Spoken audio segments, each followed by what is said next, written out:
സുവിശേഷം 7-ാം അധ്യായം അതിന്റെ 1-2 വാക്യങ്ങൾ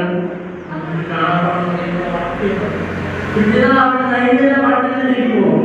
അവരുടെ ശിഷ്യന്മാരെ വളരെ കൂടെ പോകും. അവൻ പട്ടണത്തിന്റെ വാതിലുകളെ മരിച്ചുപോയ പുറത്തുകൊണ്ട് വരും. അവൻ അമ്മയ്ക്ക് 7 ജനങ്ങൾ, അവളോ വിധവയായിരുന്നു. പട്ടണത്തിൽ ഒരു വലിയ പുരുഷാരോടുകൂടി ഉണ്ടായിരുന്നു. അവിടെ കണ്ടിട്ട് കർത്താവ് മനസ്സിലായിരുന്നു. അവളോട് കാര്യമെന്ന് പറഞ്ഞു. അവൻ അടുത്ത് ചെന്നു. മനുഷ്യന്റെ ബാല്യക്കാരെ എഴുന്നേൽക്ക എന്ന് ഞാൻ നിങ്ങളോട് പറയുന്നു എന്ന് അവൻ പറഞ്ഞു.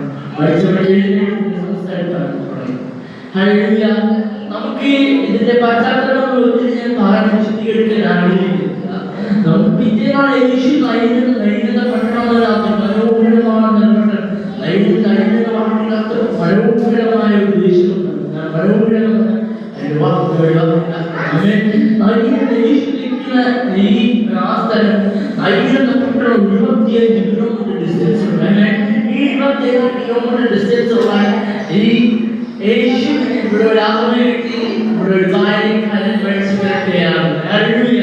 ആ സ്ത്രീയുടെ അവസ്ഥയെ നമുക്ക് കാണിച്ചില്ല.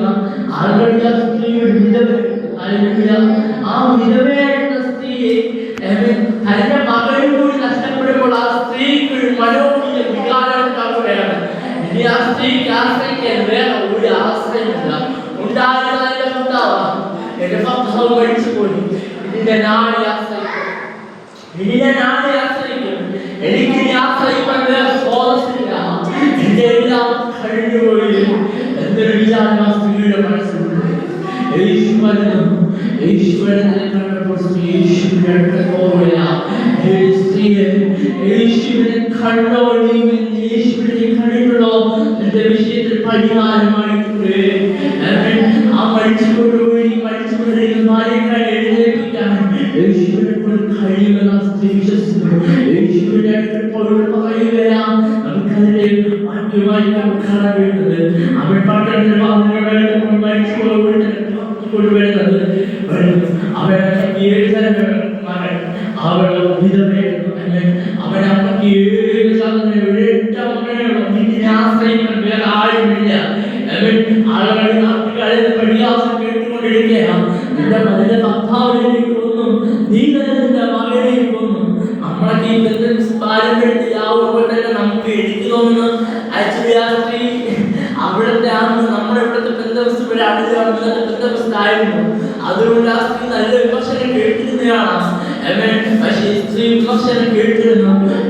നിന്റെ ആൾക്കാരി നിന്റെ മകനെ കൊന്നില്ലേ, നിന്റെ ആൾക്കാരി നിന്റെ ഭർത്താവിനെ കൊന്നില്ലേ, നിന്റെ ഭർത്താവിനെ കൊന്നില്ലേ, അതുപോലെ നിന്റെ മകനെ കൊല്ലുകയില്ലേ. പക്ഷെ വിമർശനം കേട്ടിട്ട് ആ സ്ത്രീ നിന്നില്ല, യേശുവിനെ കാണുകയാണ്. അതിന്റെ അവളോടുകൂടി അവളുടെ പട്ടണത്തിലെ ഒരു വലിയ അവളോടുകൂടി ഉണ്ടായിരുന്നു. അവളെ കണ്ടിട്ട് കർത്താവ് മത്സരിക്കുന്നു, കർത്താവ് കണ്ടോളം തന്നെ മത്സരിക്കുക. മരിച്ചു കൊണ്ടുപോയിരിക്കുന്ന വിഷയമാണ്.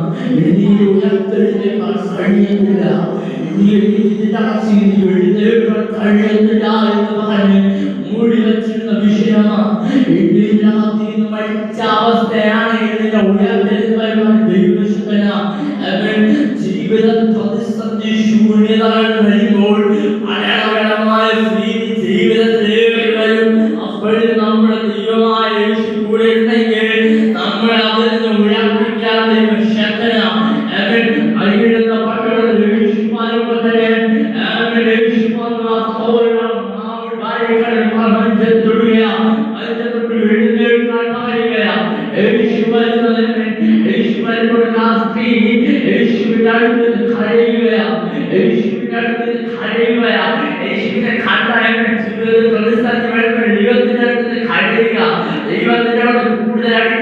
പ്രതിസന്ധി വരുമ്പോൾ പിന്മാറി പോകാനില്ല, ദൈവത്തോടുകൂടി അടുക്കാം. നമ്മുടെ വിഷയത്തിന് പരിഹാരം ദൈവം തരും. ഹല്ലേലൂയ. ആ സ്ത്രീക്ക് ആശ്രയിക്കാൻ ആരുമില്ല. ഭർത്താവ് മരിച്ചുപോയി, മകനും മരിച്ചുപോയി, ഇനി നാളെ ആശ്രയിക്കും. വിമർശനങ്ങൾ നാട്ടുകാരെ പറയുകയാണ്, നിന്റെ മകനെ കൊന്നില്ലേ, നിന്റെ ഭർത്താവിനെ കൊന്നില്ലേ.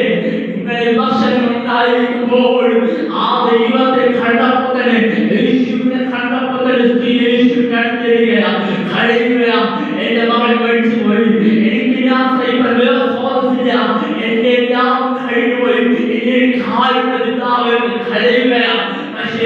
യേശു മനസ്സറിഞ്ഞു. യേശു ആ സ്ത്രീയോട് പറയാണ്, നീ കരയണ്ട, നീ എഴുന്നേൽക്ക്, നിന്റെ വിഷയത്തിൽ പരിഹാരം ഞാൻ വരുത്താൻ പോകുന്നു. ഇന്നലെ കഴിഞ്ഞവൻ ഇന്നലെ നിന്നപോലെയില്ല, ഇനിമേൽ നിൽക്കാൻ പോകുന്നത് നിന്റെ മകൾ വരാൻ പോവുകയാണ്. യേശു വന്നു മഞ്ഞത്തിൽ ഭാര്യക്കാരെ എഴുന്നേൽക്കാൻ പറയുന്നു. ഭാര്യക്കാരെ എഴുന്നേൽക്ക് സംസാരിക്കാൻ തുടങ്ങി. ഹല്ലേലൂയ. ഇതിനകത്ത് ഇത് നമുക്ക് കാണാൻ കഴിയും. ആ സ്ത്രീ കുറച്ച് മുമ്പ് ഒരല്പം യേശു വരുന്നതിന് മുമ്പ് എനിക്ക് ആരും കാണാൻ പറ്റപ്പെട്ടിരുന്ന സ്ത്രീയാണ്. പക്ഷെ യേശുവിനെ കണ്ടു. യേശു പറഞ്ഞു, നിന്റെ വിഷയത്തിന് പരിഹാരമായിട്ടുണ്ട്. ഹല്ലേലൂയ. ആ വിഷയത്തിന് പരിഹാരം നമുക്ക് കാണാൻ കഴിയുന്ന യേശു ദൈവത്തെ അത്രത്തോളം പിൻപറ്റുന്നു, അത്രത്തോളം പിൻപറ്റാൻ ശ്രമിക്കാം. ദൈവത്തിന് പിന്മാറുന്നത് അപ്പനോടുകൂടി അടുക്കാം, അപ്പനോടുകൂടി അടുക്കാം. ജീവിതത്തിന് പ്രതിസന്ധി ശൂന്യത കണ്ടാൽ അപ്പോഴോടുകൂടി അടുക്കാൻ റെഡിയാണ്.